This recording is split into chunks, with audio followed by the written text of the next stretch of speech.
எல்லாருக்கும் வணக்கம். என்னுடைய பெயர் மணிவண்ணன். ஹலோ சிங்சாங். ஆ இன்றையிலேருந்து சிங் சாங் ஆமாம். அப்படின்னு நீங்கள் அன்போடு அழைக்கணும்னு கேட்டுக்கிறேன். சிங்சாங் மணிவண்ணன். நான் வந்து தமிழ் திரையுலகத்தில் 1987 டாக்டர் ராஜசேகர் இதுதான்டா போலீஸ் என்ற படத்திலிருந்து அந்த பாசறையிலிருந்து புறப்பட்டு வந்த அம்பு நான். செல்வா இருக்கார் இல்லையா, அவங்க தம்பி சகோதரர், அவருடைய கிளாஸ்மேட்.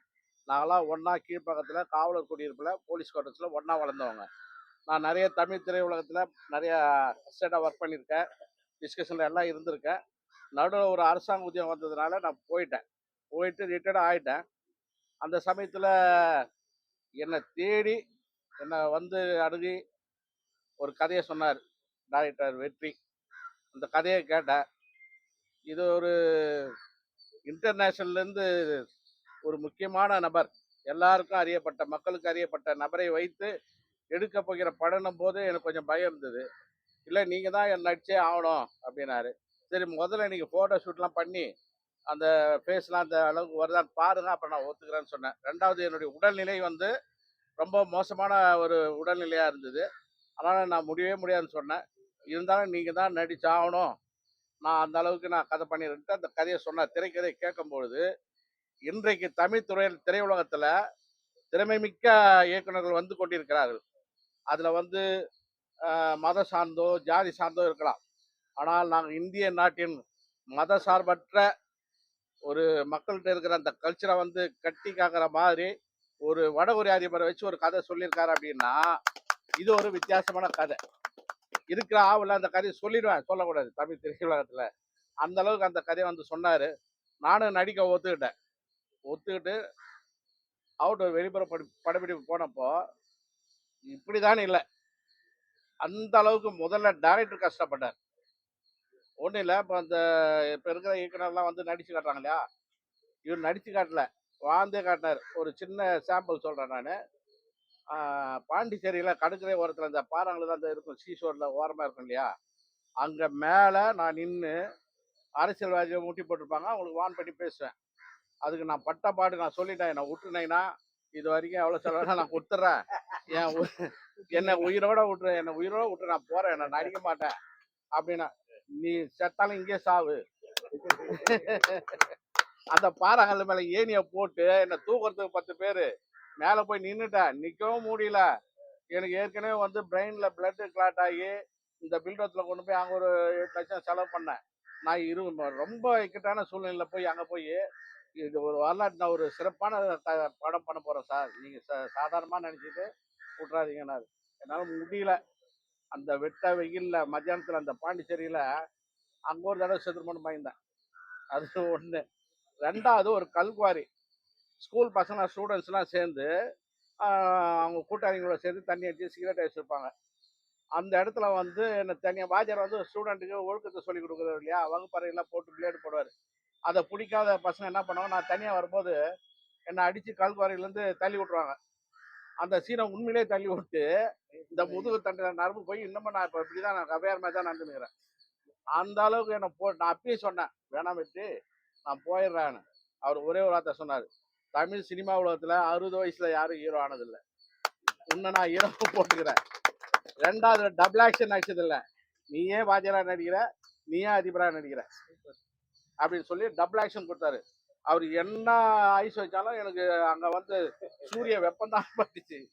இப்போவும் எல்லாத்தையும் மறந்துட்டு இன்னைக்கு நான் குனிஞ்சு நரம்பு இந்த தொடையெல்லாம் இழுத்து பிடிக்கிற அந்த வழியில கஷ்டப்பட்டு இருந்தேன். நான் இன்னைக்கு பூஜை ஓரளவுக்கு தான் நல்லா நடக்கிறேன். அது கடவுளுக்கு எல்லாருக்கும் நன்றி சொல்லிக்கிறேன். நான் திருப்பி சொல்றவங்களுக்கு, தமிழ் சினிமா உலகத்துல ஒரு சில இயக்குனர்கள் திறமை மிக்கவர்கள் தான் இப்போ வந்துட்டு இருக்காங்கன்னு நினைக்கிறேன். அதுக்கு ஈக்குவலா அதையும் தாண்டியும் வெற்றி வரலாம், நிச்சயமா வரலாம்.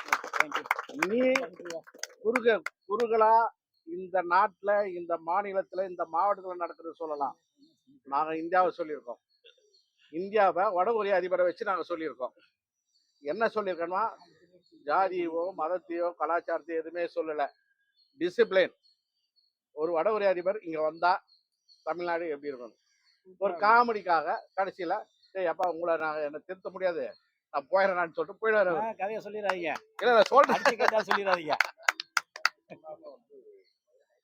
இல்ல ஹைலைட். அப்படி போறாருன்னா நாம எந்த அளவுக்கு டிசிப்ளின் ஆகணும், ஒவ்வொருத்தரும் மாறணும் அப்படின்ற கருத்தை தான் நாங்க சொல்றோம். ஒருத்தருக்கு ஒருத்தர் அடிச்சு, அதாவது கிராமத்துக்கு கிராமம் சண்டை போட்டுக்கோ, மாவட்டத்துக்கு மாவட்டம் சண்டை போட்டுக்கோ, நீ பெரிய ஆளு நான் சின்ன ஆளு எதையுமே நாங்க சொல்ல. எல்லாருமே ஒட்டுமொத்தமா ஒழுக்கத்துல திருந்துங்க அப்படின்னு மிகப்பெரிய ஒரு கோட்பாடை நம்ம டைரக்டர் சொல்லியிருக்காரு. இதுக்கு எல்லாமே பத்திரிகையாளர்கள், மக்கள், திரையுலக ஜாம்பவான்கள், ரசிகர்கள் எல்லாருமே எங்களுக்கு இந்த ஆரம்ப கால இந்த வாழ்க்கைய நீங்க தான் வழி அமைச்சு கொடுத்து இந்த படத்தை வந்து ஒரு மிகப்பெரிய ஒரு வெற்றி படமா நீங்க அமைச்சு தரணும்னு கெஞ்சி கேட்டுக்கிறேன். நன்றி, வணக்கம். அனைவருக்கும் வணக்கம். என்னுடைய பேர் மா வெற்றி, இந்த படத்தோட இயக்குனர். இந்த கதையை பற்றி ஒரு சிம்பிளாகவே நான் உங்களுக்கு சொல்லிடுறேன். ஆக்சுவலாக சிம்பிளாகவே உங்களுக்கு சொல்லிடுறேன். அதுக்கு முன்னாடி ஒரு சின்ன ஒரு இன்சிடென்ட் நடந்தது.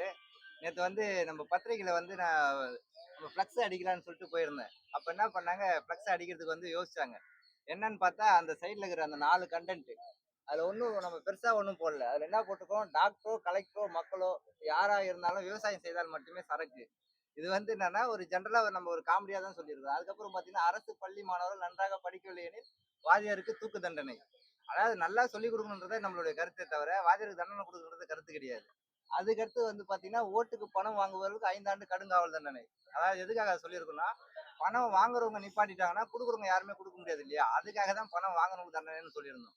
நெக்ஸ்ட் வந்து பாத்தீங்கன்னா, எம்எல்ஏ அவருக்கு தேர்வு நடத்தப்படும், பாஸ் ஆகவங்க ஓட விட்டு சுடப்படும் போட்டுருக்கோம். அது ஒண்ணும் இல்லை, எம்எல்ஏனா நல்லபடியா ஒரு நல்ல மக்களுக்கு ஹெல்ப் பண்ணுங்க அப்படின்னு தான் சொல்ல வரமே தவிர நம்ம யாரும் சொல்றதுக்கும் நமக்கு யாருடைய நோக்கமும் கிடையாது. இந்த 4 பாயிண்ட்டுக்கு அதுக்கு அந்த பிரஸ்காரங்க வந்து போறதுக்கு யோசிச்சாங்க. அப்ப அவரு சொன்ன அவருடைய கருத்து எப்படி இருந்ததுன்னா, தம்பி நீ நல்லது மட்டும் நாட்டுக்கு சொல்லிடாத, நல்லதா எதுவுமே பேசிடாத, தப்பு கூட எதனா ஒண்ணு பண்ணிட்டு ஒரு 4 அட்வொகேட் வச்சு நீ சமாளிச்சிடலாம், எப்படியோ குறைஞ்சபடி தண்டனை கிடைச்சிரும். பட் நல்ல விஷயம் நீ சொல்ல வந்தா உன்னை காப்பாத்துறதுக்கு யாருமே வரமாட்டாங்க அப்படின்ற மாதிரி சொல்லிட்டாரு. இதுல சொல்ல போனா எதுவுமே அந்த அளவுக்கு எல்லாமே மக்கள் நல்லா இருக்கணும். மெயின் ஒரு நாட்டுக்கு வந்து கல்வி ரொம்ப ரொம்ப முக்கியம். அதாவது இன்னைக்கு வந்து பசங்க ஸ்கூல் பசங்க காலையில நல்லா படிச்சா மட்டும் அவனு தான் நாளைக்கு வந்து பிற்காலத்துல வந்து ஒரு இளைஞரா வர போறாங்க. அந்த இளைஞருடைய வளர்ச்சியை பொறுத்து அந்த நாட்டுடைய வளர்ச்சி. மற்ற நாடுகள் நம்மளை பார்க்கும் போது பார்த்தா நம்ம இளைஞர்கள் எல்லாமே நல்ல ஒரு எஜுகேஷன்ல இருக்கணும். அதுக்காக தான் வந்து கவர்மெண்ட் ஸ்கூல் நம்ம நாட்டுல 80% கவர்மெண்ட் ஸ்கூல்ல தான் கஷ்டப்படுறவங்க தான் படிக்கிறாங்க. அதனாலதான் அந்த மாதிரி ஒரு விஷயத்த சொன்னோம். இது வந்து நமக்கு பெரிய தவறான விஷயம். ஆனா அப்படி சொன்னாங்க. ஆனா இருந்தாலும் ஒரு சில நல்லவங்களும் இருக்காங்க. அது வேற ஒரு பிரஸ்ல நமக்கு வந்து பண்ணி கொடுத்தாங்க. இந்த மாதிரி ஒரு நல்ல விஷயங்கள், நல்ல அனுபவங்கள் மக்களுக்கு வந்து நல்லதா. இது வந்து நம்ம எந்த ஜாதியோ எந்த மதத்தையோ யாரையுமே நம்ம குறை சொல்ல இல்லை. அந்த கட்சிக்காரங்க பெரியவங்க, இந்த கட்சிக்காரங்க கெட்டவங்க அப்படின்னு எந்த கட்சியை பத்தியும் பேசல. ஜென்ரலா ஒரு கற்பனையா இந்த மாதிரி ஒரு அதிபர் வந்தாருன்னா இந்த மாதிரி என்ன மாதிரி ரூல் நடக்கும் அப்படின்னு ஒரு காமெடியா பண்ணா நாங்க ரெடி பண்ணி வச்சிருக்கோம். இதுக்குள்ள இன்னும் நிறைய விஷயங்கள் இருக்கு. அதிபர் நம்ம நாட்டுக்கு எப்படி வந்தாரு, கடைசியில நம்மள என்னாலே முடியல அப்படின்னு போற கட்டம், அதுக்கான விஷயங்கள் என்ன, இது மாதிரி நிறைய விஷயங்கள் இருக்கு. நீங்க நல்லபடியா வந்து படத்தை பாருங்க. விரைவில் வந்து படம் ரிலீஸுக்கான ஒரு அறிவிப்பு உங்களுக்கு தெரிவிக்கப்படும். எங்களுக்கு எல்லாமே சப்போர்ட் பண்ணுங்க மீடியாக்காரங்க. உங்களுக்கு ஒரு ஒரு ஹெல்ப்பாக கேட்டுக்கிறோம். இப்போதான் நாங்கள் சின்னபடியா வளர்றோம். இன்னும் நிறைய விஷயங்கள் சாதிக்கணும்னா உங்களுக்கு சப்போர்ட் தேவை. எல்லாருக்கும் நன்றி சொல்லிக்கிறேன். ரொம்ப நன்றி சார். தேங்க்யூ.